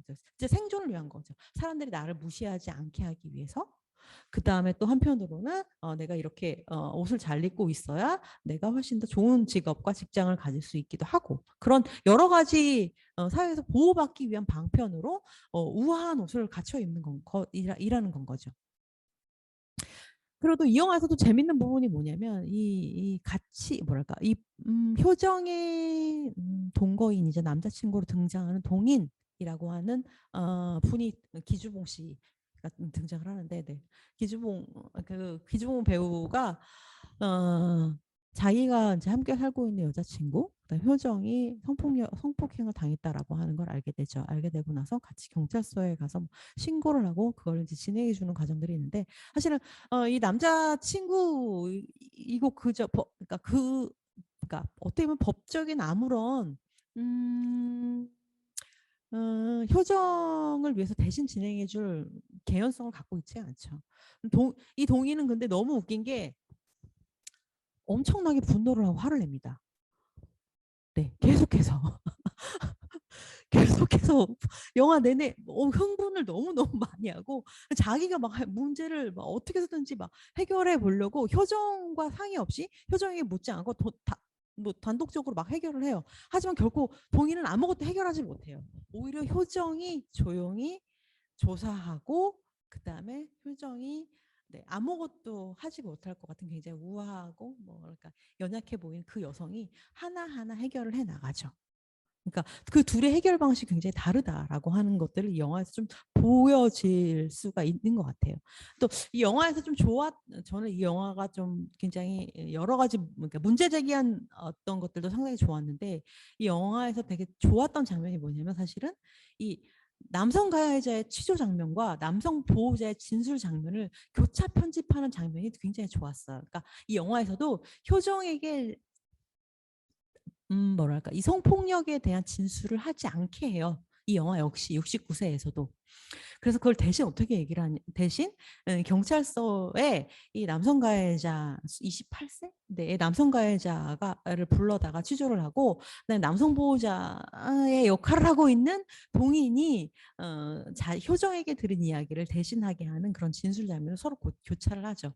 근데 이 여기서는 이제 경찰이 얼만큼 뭐랄까 성감수성이 없는지, 성폭행 사건에 대해서 2차 가해라고 하는 것을 인지하지 못한 채 수사를 하고 있는지들을 보여주는 여러 장면들이 있는데, 그걸 가장 잘 보여주는 장면이 이 장면인 것 같아요. 왜냐하면 이 경찰은 심지어 이제 이 가해자를 취조할 때도 이렇게 그러니까 가해자의 인격을 침해하고 그다음에 젠더 감성이 얼마나 없는지를 이렇게 보여주는 대사가 있거든요. 그래서 이 가해자에게 이렇게 얘기해요. 그래서 그 사전까지 시간이 얼마나 걸렸냐고요. 이렇게 물어봐요. 내가 지금 인권 침해라고 하는 것 같아? 뭐 이런 식으로 가해자를 취조를 하는 장면들이 등장을 하죠. 그러니까 가해자에게도 이렇게 이야기를 하니 피해자들에게는 얼마나 어마어마한 이 2차 가해들이 진행될 수 있을지에 대한 가능성을 보여주는 이제 그런 장면이었던 것 같아요. 그래서 저 좀 이 장면이 좋았고요. 그래서 이런 식으로 우리 이 갈매기라고 하는 영화와 가장 가까이 있었던 I Can Speak와 69세라고 하는 영화를 통해서 이 중장년에 있던 성폭행이라고 하는 그 주제를 다룬 영화들이 어떤 서사와 어떤 재현을 보여주는지를 좀 정리를 해줄 수가 있을 것 같아요. 이 세 편의 영화 모두 저는 많은 장점을 가지고 있는 영화라는 생각이 드는데, 일단 모두 다 알고 계시다시피 성폭행 장면이 부재하죠. 근데 좀 69세에서는 그 뭐랄까 성폭행 장면이 살짝 뭐랄까 플래시백으로 한 아주 몇 초간 등장을 하기는 해요. 그 첫 번 69세가 시작할 때 그 효정이 그 병원에서 병원에서 이 치료를 받는 그 병원 뭐랄까 그 실내 그에서 어떤 뭐 조명의 흔들림이라든지 뭐 그녀가 느꼈던 터치감 같은 거를 이 효정이 수영하는 장면 잠깐 교차해서 아주 짧은 순간 보여준 장면이 있긴 하지만 어쨌든 그 비극성을 전달하는 재현의 다른 방식들을 보여주는 그런 영화들이 라는 생각이 들었습니다. 그리고 중장년 여성의 성폭행과 이를 보는 사회의 어떤 이데올로기적인 관점들을 우리가 다시 생각하게 해주는 그런 영화였던 것 같아요. 우리가 성폭행이라고 하면 뭐 아동 성폭행이거나 아니면 젊은 여성의 성폭행을 주로 생각을 하게 되는데 이제 이 영화에서는 중장년 여성의 성폭행, 더 말해지지 않는 성폭행에 대해서 보여줌으로써 우리가 더 많은 것을 생각할 수 있게 개인의 존엄성이라고 일할지 그다음에 성폭행이라고 하는 것은 생존자가 수치심을 느껴야 할 일이 아니고 가해자를 충분히 처벌할 수 있도록 국가에서 앞으로 충분히 더 많이 생각을 해서 처벌을 해야 될 그런 뭐랄까 법적인 이슈다라고 하는 것들을 잘 보여주는 그런 거라는 생각이 들어요. 그리고 이들 영화에서 또 제가 그걸 적지 못했네요. 그러니까 그 생존자들의 어떤 그러니까 피해자다움, 그다음에 수치심 이런 것들에 대해서 그런 것이 없어도 되고 잘 표현하지 그런 것들을 뭐랄까 이 성폭력 피해자들이 생존자들이 갖지 않아도 된다라고 하는 얘기들을 점점 더 하게 하고 하는 것 같아요. 그렇기 때문에 그녀들이 이야기를 할 수가 있는 건 거죠. 그리고 또 한편으로는 중장년 여성의 그 여성 연대가 불가능한 지점들도 있다라고 하는 것도 이들 영화에서 좀 보여주고 있는 것 같아요. 그러니까 아니 어떻게 성폭력 당한 여성, 성폭력 피해를 입은 이 생존자들에 대해서 어떻게 연대하지 않을 수가 있지? 라고 하는 질문. 근데 그것도 가능하다라고 하는 건 거죠. 연대하지 않을 수 있는, 연대하지 못하는 지점들이 있을 수 있다라고 하는 것도 영화에서 재현하고 있다라고 하는 점이 우리가 여러 가지 뭐랄까 나를 성찰할 수 있도록 도와주는 그런 재현들이었다는 생각이 들었고요. 그리고 그녀들이 스스로 자신을 돌보기 시작하는 계기가 69세와 그 다음에 이 갈매기에서 등장하게 됐다라고 하는 점. 나 사회를 위해서 가족을 위해서 그냥 내가 입 다물고 있으면 나를 여기서 죽여버리면 나의 자존심과 인간성을 죽여버리면 더 편할 거다라고 생각하지 않고 오히려 아니 내가 당한 사고에 대해서 충분히 이야기를 하고 그다음에 사과를 받고 그다음에 가해자에게 벌을 받게 하고 함으로써 내 자신을 내가 알뜰히 돌봐주겠다라고 하는 것. 그러니까 어려운 고백을 시작으로 이제 한 걸음 한 걸음 햇빛으로 나가려는 시도를 보여주었다라고 하는 점에서 이 영화들이 굉장히 고무적인 것 같다는 생각을 했어요. 사실은 이제 그래서 자기 자신을 자기 자신으로 오롯이 인식하는 그런 영화들. 이라는 점에서 훌륭하다라는 생각을 했죠. 그래서 이 영화들에서는 효정이다, 오복이다라고 하는 이름들이 끊임없이 불려져요. 네, 뭐 엄마, 뭐 아니면 뭐 그냥 뭐 무슨 댁, 뭐 이런 식으로가 아니라, 네, 그냥 효정, 오복 계속해서 이런 이름들이 불려지죠. 그래서 우리가 이름을 기억할 수 있을 정도로. 그리고 또 이 영화에서 굉장히 잘 재현된 것이 1차적인 신고기가 아닌 경찰. 이라고 하는 게 얼만큼 성별 통합의 부재를 갖고 있는지. 왜냐하면 경찰서에 여성 경찰이 한 명도 등장하지 않아요. 그리고 남성 경찰들이 네. 뭐 그러니까 꼭 여성 경찰이라고 해서 뭐 더 잘 성폭행 문제를 다루거나 남성 경찰이라고 해서 젠더 감수성이 여성 경찰보다 훨씬 더 떨어진다라고 우리가 그렇게 뭐랄까 퉁쳐서 이야기는 할 수는 없지만, 그럼에도 불구하고 경찰의 성병 통합의 부재의 문제를 또 보여주고 있기도 하고, 그다음에 여기에서 등장하는 경찰들이 1차적으로 사건을 접수할 수 있도록 해주지 않기 때문에 사실은 그녀들은 법적인 다툼을 할 수 있는 기회조차 얻지 못해요. 이 영화에서는 고소를 하거나 법원에 가지 못해요. 이미 경찰서에서 접수해주지 않기 때문에. 네. 그래서 결국 69세와 갈매기는 그녀들이 결국에는 대중적 말하기의 방식을 채택할 수밖에 없다라고 하는 결론을 보여주죠. 69세에서 69세와 어떻게 보면 갈매기의 어떤 결말은 굉장히 좀 비슷하다고 할 수 있는데, 효정이는 결국에는 경찰서에서 제대로 이제 일 처리가 사고 처리가 되지 않기 때문에 어, 자기가 이제 뭐랄까 고발문을 스스로 써요. 스스로 자기가 이제 A4에다가 쓰죠. 그리고 그걸 어마어마한 양을 복사를 해가지고 옥상으로 올라가서 그게 네, 바람에 흩뿌려지게 둡니다. 그리고 네, 마찬가지로 오복도 네, 목욕제개를 곱게 하고 손톱까지 깎고 나서 자기가 네, 호소문을 스스로 쓰죠. 그래서 네, 뭐랄까 호소하는 판을 들고 가해자 앞에 두 발로 우뚝 서는 모습을 보여주죠. 그러니까 대중적인 말하기의 방식으로서 결국에 자신을 보호하는 방법을 사용을 하게 되는 거죠. 왜냐하면 국가가 나를 보호해주지 않기 때문에, 그 문턱을 넘게 하지 않기 때문에. 네. 그래서 너에게로 이 법이라고 하는 그 너에게로 가는 문제가 진짜 힘들다라고 하는 걸 이 영화가 보여주죠. 그리고 이 뭐 사실은 이 노년 여성들 이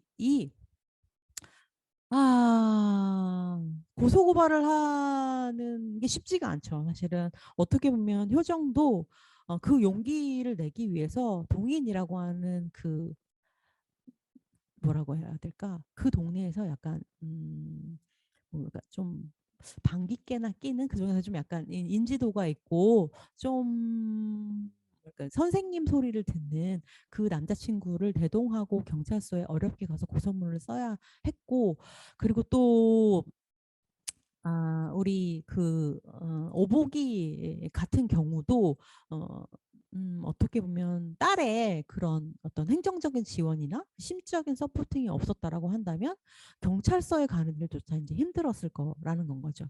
그러니까 어떻게 보면 뭐 인터넷이나 뭐 경찰 고발이나 이렇게 행정적인 이슈에 훨씬 더 그러니까 익숙한 젊은 여성들보다 훨씬 더 어려운, 그러니까 법과 그다음에 국가에 호소하기 어려운 여성들이 법에게 다가가는 문제는 진짜 어려울 수 있다는 건 거죠. 심지어 이거 제가 최근에 어떤 이제 뭐랄까 그 민우hen지 여성의 전환지에서 지금 진행되고 있는 이 지금 비동의 간음죄에 대한 그 신설에 대한 그 세미나를 제가 들으면서 조금 주워 들은 얘기들을 여러분들하고 좀 공유를 하면, 강간죄 같은 경우는 50%에 가깝게 기소조차 되지를 않는 건 거죠. 그러니까 경찰서에서 얘기를 다 하고 기소를 한다고 해도 우리가 지금 본 두 영화에서는 기소가 되는 거 자체가 지금 힘들었잖아요. 경찰서에 신고하는 것도 어렵잖아요. 그러니까 우리가 그거를 경찰과 법에 호소한다고 해도 50%가 가깝게 기소가 안 된다는 건 거죠. 일반 범죄 같은 경우는 불기소율이 20에서 25%지만 내가 신고해야 되겠다라고 마음을 먹고 경찰서에 가서 얘기를 해도 그 중에서도 50%밖에는 기소가 안 된다는 건 거죠. 그리고 심지어 지금 이 강간죄라고 하는 것이 1950 2003년에 그 제정된 정죄에 관한 죄라고 하는 형법에 기초를 하고 있어서 이 강간이라고 하는 것이 폭력이나 협박이 있어야 강간이다라고 인정을 받는다라고 하는 거예요. 그러니까 그 증거라든지 그 증인을 내가 돼야 되는 거죠. 그리고 이것이 화관이 아니다. 내가 저항했다라고 하는 항고의 문제도 상당히 중요하고 그걸 모두 다 피해자가 밝혀내야 스스로 증거를 제출해야 입증하게 하는 방식이다라고 하는 건 거죠. 그러니까 수사와 재판 과정에서 폭행의 압력이나 내가 저항했다라고 하는 문제를 스스로가 입증하게 하는 방식으로 현재 진행되고 있다는 거죠. 그것이 사실은 이 영화들에서 이 69세라고 하는 영화나 그 다음에 또 뭐지? 네, 우리 갈매기라고 하는 영화에서 딱 등장하는 건 거죠. 그러니까 남편조차 부인의 성폭행을 성폭행이라고 하는 건 뭐 여자가 도와주지 않으면 일어날 수 있는 것이 아니다라고 얘기를 하고 심지어 좋았냐라고 남편이 물어보게 되는 건 거죠. 예.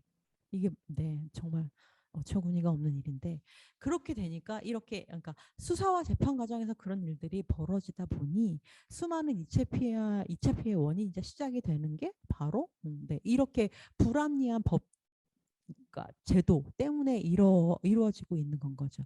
그래서 현재 지금 동의가 없는 성관계도 범죄다라고 하는 방식의 비동의 간음죄 신설을 위한 움직임들이 우리 한국에서도 지금 벌어지고 있는 중입니다.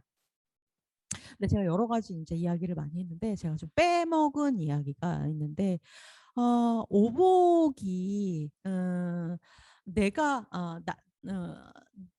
오복 이 성폭행 개인 특히 여성이 가지고 있는 이 성폭행의 이슈가 나에게는 굉장히 중요한 이슈다라고 하는 것들을 깨닫는 그 창문에서 그 이 투쟁이라고 하는 그 띠를 두르고 하는 장면이 굉장히 참 한국 사회에서 그동안 벌어졌던 뭐랄까 사회운동 그다음에 사회개혁운동 그다음에 노동운동 속에서 이 여성의 이슈라고 하는 것이 그동안 어떻게 취급되어져 왔는가 얼마나 부차적인 것이고 나중의 문제인지를 보여주는 그런 이제 은유적인 장면들이었다라고 좀 생각이 들어요.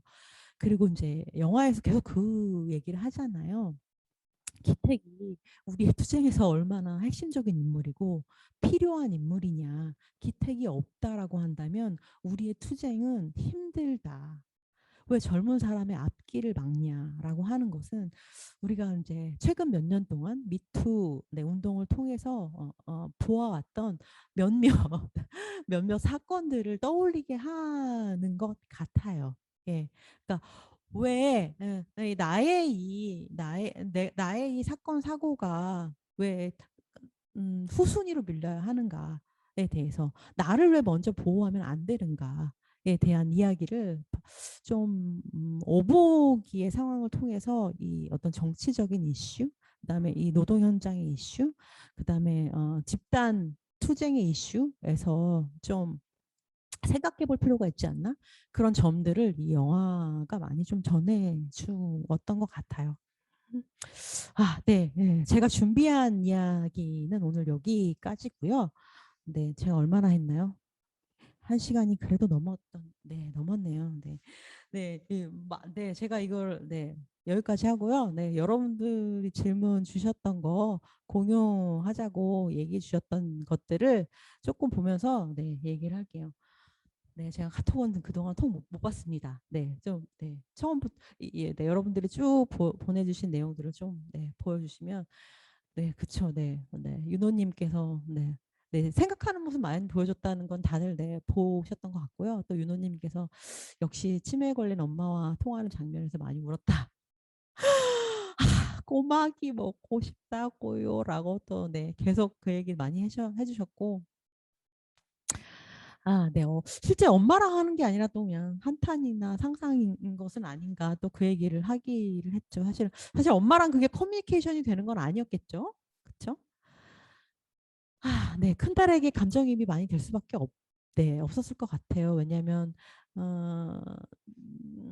여기에서 이제 사실 오복이도 좀 굉장히 헷갈려하는 것 같아요. 오복도 왜냐하면 자기도 이거를 이 이슈를 어떻게 생각해야 되는지에 대해서 여러 가지로 좀 고민을 많이 했던 것 같아요. 그냥 묻어둬야 될지, 얘기를 해야 될지, 그리고 또 뭐, 그다음 그래서 글쎄 모르겠어요. 자기 행실이라고 하는 문제에 대해서 또 어떻게 생각하고 있는지. 그러면서 또 뭐 이 막내딸이 셋째 딸이 그 뭐랄까 운동복 입고 있는 거 등짝을 또 휘휘 막 치잖아요. 너 옷차림이 왜 그러냐. 아니 운동복인데 왜 이러냐라고 뭐 이렇게 얘기하는 부분. 그러니까 행실이라고 하는 것과 또 여자의 옷차림이라고 하는 또 문제. 그다음에 또 딸의 결혼 문제와 또 결부시키는 것. 이제 그런 과정에서 오복도 자기의 이슈를 어떻게 스스로 떼어내야 될지에 대해서 좀 생각을 했던 것 같고 딸 역시도 엄마가 당한 이 문제에 대해서 이거는 사건이고 사고고 엄마가 잘못한 게 아니다라고 생각을 하면서도 또 한편으로는 자기 결혼에 또 어떤 영향을 미칠지 또 뭐 생각을 하게 되기도 하고 그다음에 왜 그렇게 늦게까지 술을 마셔서 이런 일을 당하냐라고 말도 안 되는 또 네, 이렇게 비난을 해보기도 하고 또 그렇죠. 네. 그리고 또 제가 아까 그 남편 얘기를 잠깐 남편 얘기도 잠깐 하기도 했는데 이 남편이 또 어떻게 보면 저도 그 생각을 많이 했는데 여기 등장하면서 제일 힘든 건 그러니까 이 생존을 위해서 가장 투자하고 있는 일은 오복이고 제일 힘들고 피해를 입은 사람은 오복인데 그 주변 사람들이 더 힘들어하는 건 거죠 사실은.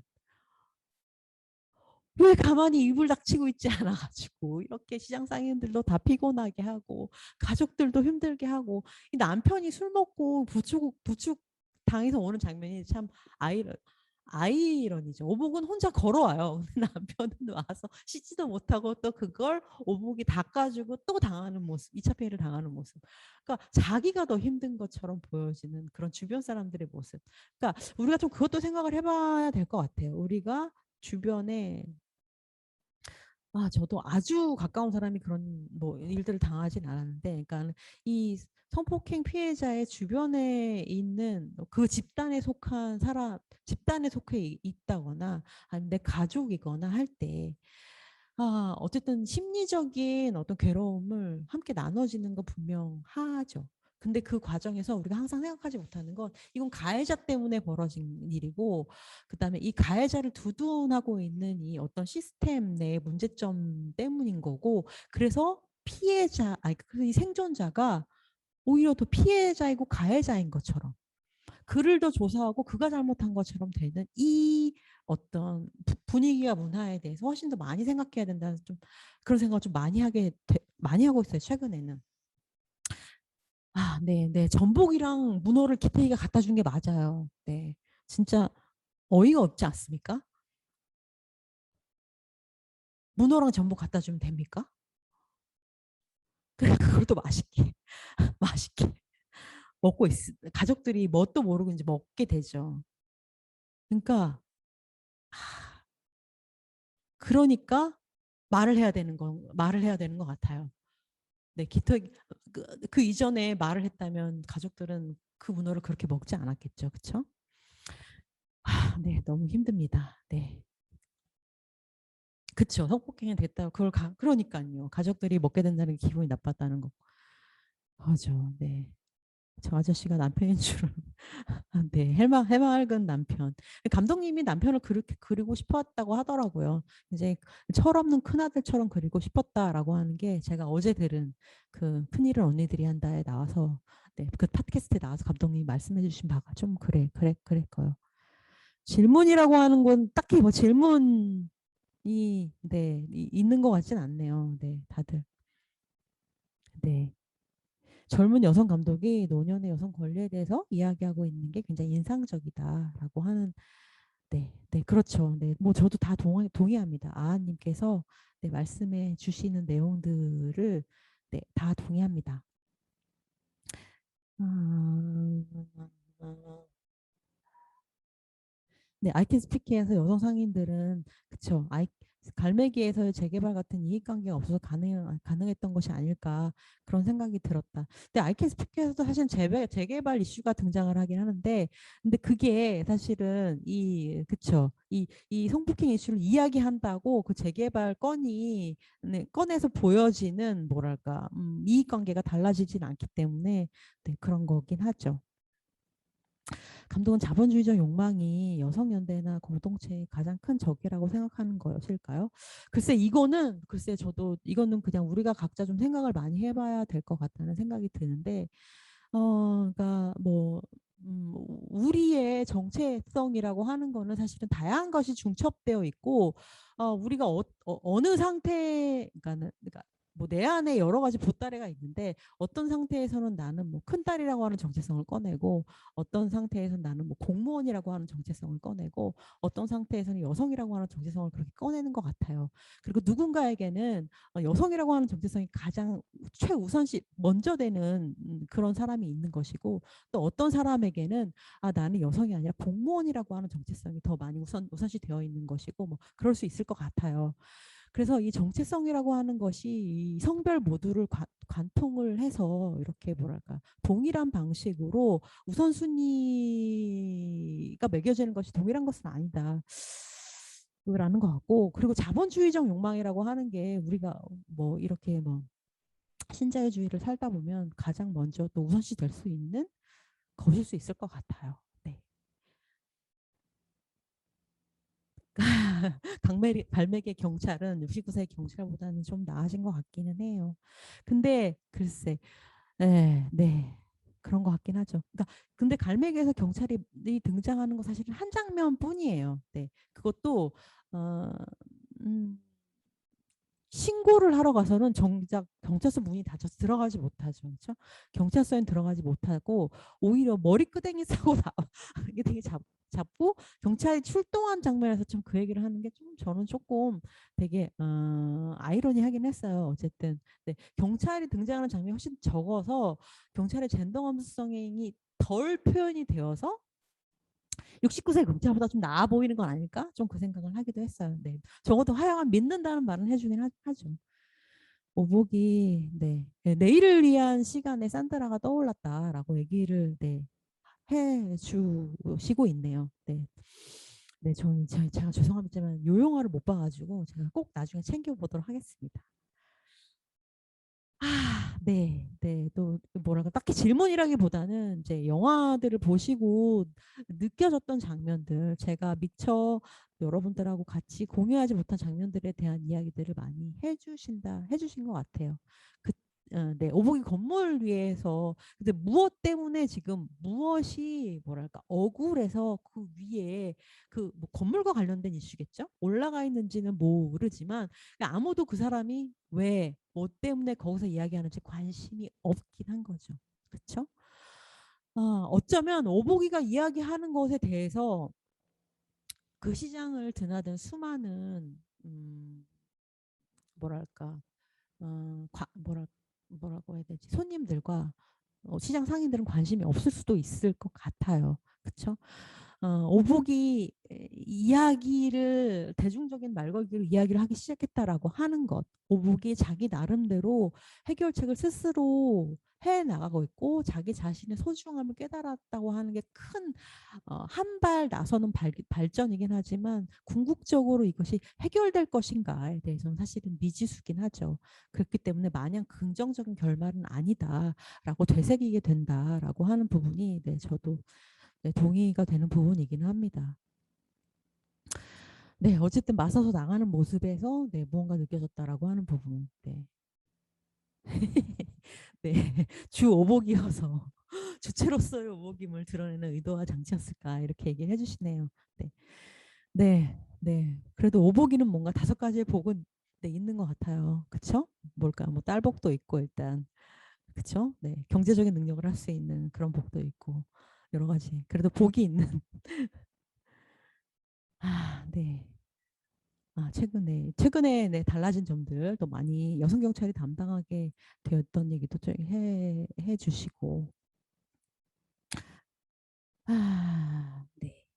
네. 그다음에 실질적으로 이 성폭력을 당했을 때 취급 뭐랄까 처리되는 방식에 대해서 좀 팁들을 발전된 뭐랄까 지금 진행되고 있는 개선된 상황들을 얘기해 주시는 내용들도 좀 있고 네 그런 얘기도 네 해주고 네 사실은 제가 이 영화에서도 이제 제가 좀 아, 저희 프로젝트 38에서 하고 있는 제가 진행하고 있는 세미나 중에 법정 영화 젠더라고 하는 세미나를 좀 하고 있는데 이 영화를 같이 보면서 얘기를 좀 하기도 했었어요.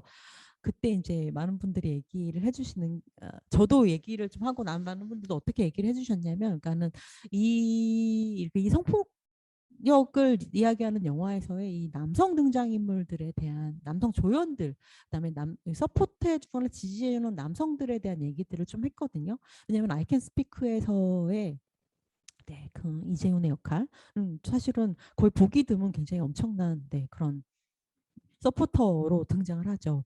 그리고 또 그다음에 우리 그 69세에서의 남자친구인 동인으로 굉장히 등장하는 그 기주봉 배우의 역할도 그 나이대에서는 보기 힘든 방식으로 네, 그 주인공 서포트 해주는 모습 굉장히 분노하고 있고 그렇긴 하지만 보여주고 있죠. 근데 이 영화에서는 사실은 남성 서포터는 등장을 하지는 않지만 하지만 그 시장 상인들 중에서 조금 젊고 뭔가 이건 아니다라고 생각하는 그런 남성이 있기는 하다라고 하는 정도로 보여주고 있기는 한데 그러면서 이제 이 여기서 남편이 참 좀 네. 네, 많이 등장을 하진 않지만 네, 그런 얘기를 많이 해주셨어요. 그냥 입만 다물고 가만히 있어도 좋겠다. 라고 하는 얘기를 해주셨어요. 그래서 장캠님의 얘기를 좀 보니까 네, 그 말이 좀 떠오르네요. 이 남성 조연들의 역할, 남성들은 어떻게 이런 영화에서 재현되어야 될까라고 하는 이슈들도 좀 많이들 관심을 가지고 계신 것 같아요. 네, 네. 네, 중년 여성의 삶을 더 과시하고 그들을 다룬 영화가 많이 나왔으면 좋겠다. 혹시 관련해서 추천해 주신 영화가 있는지 또 뭐가 있을까요? 네. 예전에 어떤 영화 무슨 영화지? 네, 눈길이라고 하는 네, 눈길이라고 하는 영화 있잖아요. 뭐지?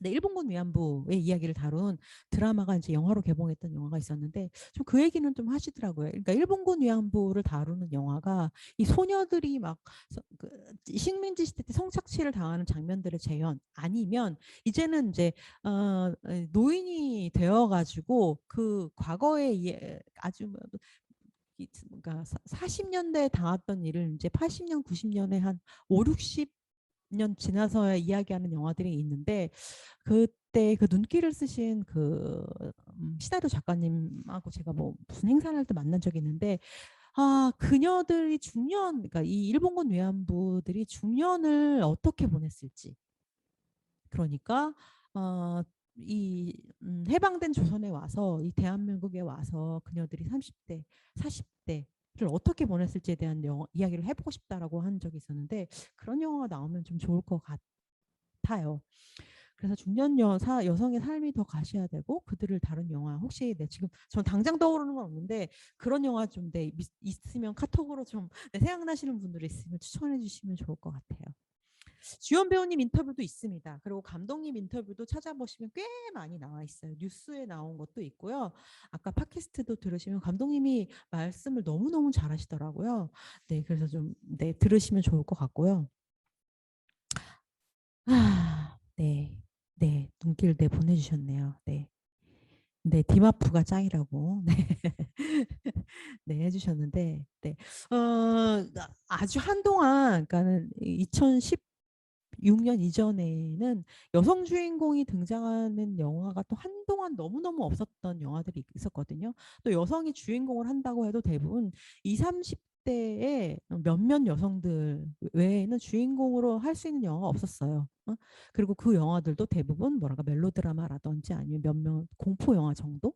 그리고 이제 페미니즘 리부트, 그다음에 우리 미투 때문에 이제 이 스크린의 좀 판도가 기울어진 운동장이 조금 뭐랄까 평평해진 이후에는 한동안 또 노년 여성들이 주연을 하는 영화들이 조금 있었습니다. 최근에 고두신 배우가 또 주연을 했던 영화 뭐죠? 빛나 아름 뭐 네, 그런 빛나는 시간. 네, 제주도에서 한 그런 영화들도 있었고, 몇몇 중년 여성 뭐랄까, 그러니까 뭐 이렇게 윤여정 배우라든지 나문희 배우를 중심으로 한 그런 영화 주인공으로 하는 영화들이 조금 있었는데, 아예 글쎄 뭐랄까, 이 3, 40대 여성을 3, 40대, 50대를 주인공으로 하는 또 뭐랄까, 아예 뭐랄까, 뭐 김혜수 배우나 아니면 손예진 배우라든지 아니면 뭐 우리가 굉장히 어떤 스크린에서 파워를 가진 그런 배우들이 독특한 장르 영화에 출연하는 것 그런 게 아니고 그러니까 평범한 중년 여성의 삶을 적나라하게 보여준 영화는 글쎄요 주류 영화에서는 좀 보기 힘든 것 같아요. 하지만 아무래도 네 빛나는 순간이었던 것 같고요. 네. 네 그런 영화들 은 아직 좀 많이 없지 않나? 좀 그런 생각이 들어요. 일단 중년의 여성 배우들이 주연을 할 수 있는 내러티브나 시나리오가 아직은 조금 더 많이 나와야 될 필요가 있지 않을까? 좀 그런 생각이 들어요.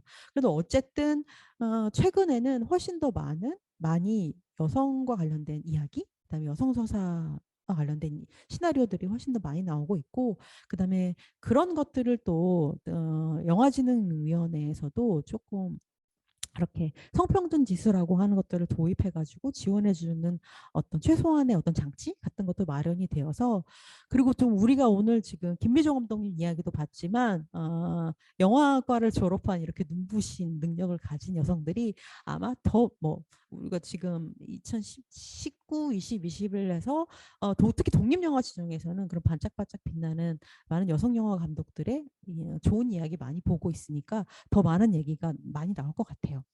네, 윤희 얘기. 네, 우리가 볼 윤희 얘기가 있네요. 예, 윤희 얘기도 있고.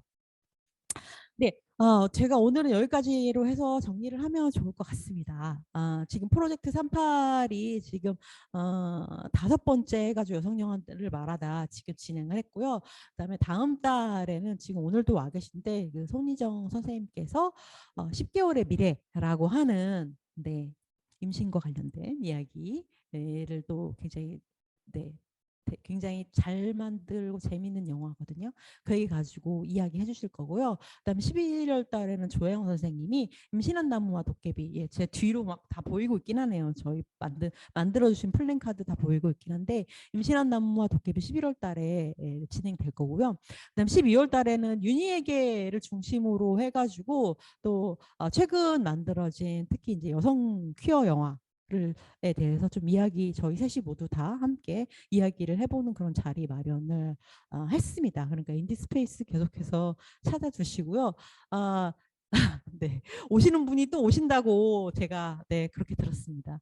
그리고 또 지금 여기서 지금 뭐랄까 이벤트도 해주시고 있거든요. 그래가지고 네, 두 번 이상 보시는 분들에게는 네, 또 이벤트가 진행되고 있는 것 알고 계시죠? 네. 표 꼭 모아주시고 지금부터 해도 2번은 충분히 채울 수 있으니까 네 이제 뭐 물보라를 일으켜서 시원한 바람에 이제 시원한 눈까지 함께 맞으시면 좋겠습니다. 네, 네 오늘 네 이렇게 날씨 좋은데 뜻깊은 영화 함께 봐주셔서 감사하고요. 네 앞으로 또 뵙겠습니다. 네 조심히 들어가세요. 감사합니다.